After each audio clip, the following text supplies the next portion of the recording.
बुद्ध धर्म और बुद्ध के कुछ कथन। तो स्वागत है आपके मेरे साइंटिफिक हिस्ट्री स्टोरी चैनल पर।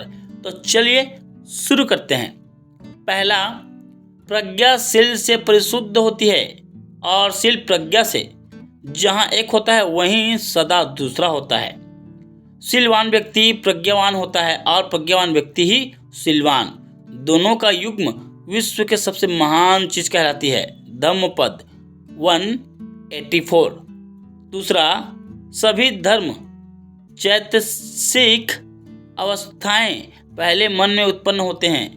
मन ही मुख्य है, वे मनोमय हैं। जब आदमी मलिन मन से बोलता या कार्य करता है तब दुख उसके पीछे पीछे वैसे ही हो लेता है जैसे गाड़ी के पहिए बैल के पैरों के पीछे। धम्मपद 2। तीसरा, किसी को कहीं भी किसी कारण के लिए निंदा या तिरस्कार नहीं करना चाहिए। दूसरों के लिए क्रोध या दुश्मनी में दुख की कामना मत करो।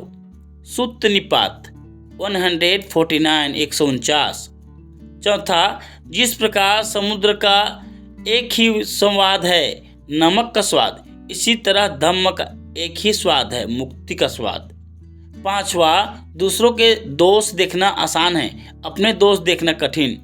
आदमी दूसरों के दोषों को तो भूसे की भांति उड़ाता है, किंतु अपने दोषों को ऐसे ढकता है जैसे बेईमान जुआरी पासे को दूसरे के ही दोष देखने फिरने वाले के सदा चिढ़ने रहने वाले के अश्रव बढ़ते हैं। ऐसा आदमी श्रवों के श्रेय से दूर है।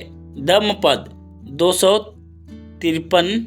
छठवा, जिस प्रकार कोई फूलों के ढेर में से बहुत सारी मालाएं गुंथे, उसी प्रकार संसार में पैदा हुए प्राणी को चाहिए कि वह बहुत से शुभ कर्म करें। धम्मपद 53।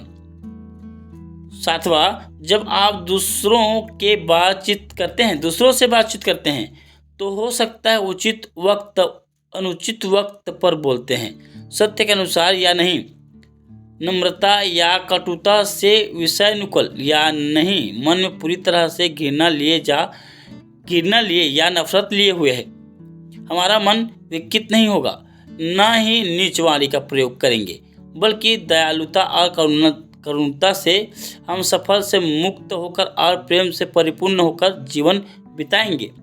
हम पहले एक व्यक्ति के प्रति प्रेम का विस्तार करेंगे और उनसे शुरू करते हुए प्रेम को सारे विश्व के लिए फैलाएंगे, जो कि अमूल्य, सर्वव्याप्त, अपरिमित और पूर्ण रूपेण घृणा व द्वेष से मुक्त होगा। इसी तरह से अपने आप को प्रशिक्षित करना चाहिए। आठवां, बुद्धिमान व्यक्ति को 3 चीज़ों से पहचाना जा सकता है। वो 3 क्या है? वो त्रुटि को जस का तस दिखता है, देखते ही उसको ठीक करने का प्रयास करता है। जब दूसरे उसकी त्रुटि को बताते हैं वह उसे माफ करता है। 9वां, सब पापों का ना करना, शुभ कर्मों का करना, चित्त को परिशुद्ध रखना, यही बौद्धों की शिक्षा। 10वां, इसे जल से सीखें पर्वत की दरार या वेग से धारा का बहना, लेकिन बड़ी नदी शांति से बहती है, खाली चीज हल्का मचाती है, भरी हुई चीज सदा शांत रहती है। मूर्ख आधे भरे बर्तन की तरह होते हैं, बुद्धिमान व्यक्ति गहरे शांत तालाब की तरह रहते हैं। 11वां, अगर लुटेरे आकर तुम्हारे शरीर के अंग आरे से काटने लग जाएं, अगर तुम्हारे मन में उनके प्रति क्रोध आ जाए, तुम सच्चे अनुयायी नहीं कहे जा सकते। 12वां, यदि वह ईर्ष्यालु, मस्तरी और सठ हो तो वक्ता होने से या सुंदर रूप होने से आदमी साधु रूप नहीं होता। जिसका आदमी के ये दोष जड़ मूल से नष्ट हो गए हैं, जो दोष रहित है, जो मेधावी है, वही साधु रूप कहलाता है।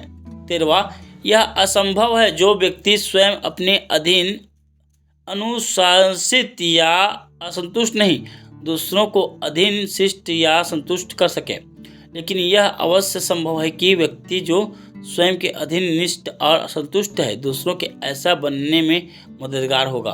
14वां, निरोग रहना परम लाभ है। संतुष्ट रहना परम धन।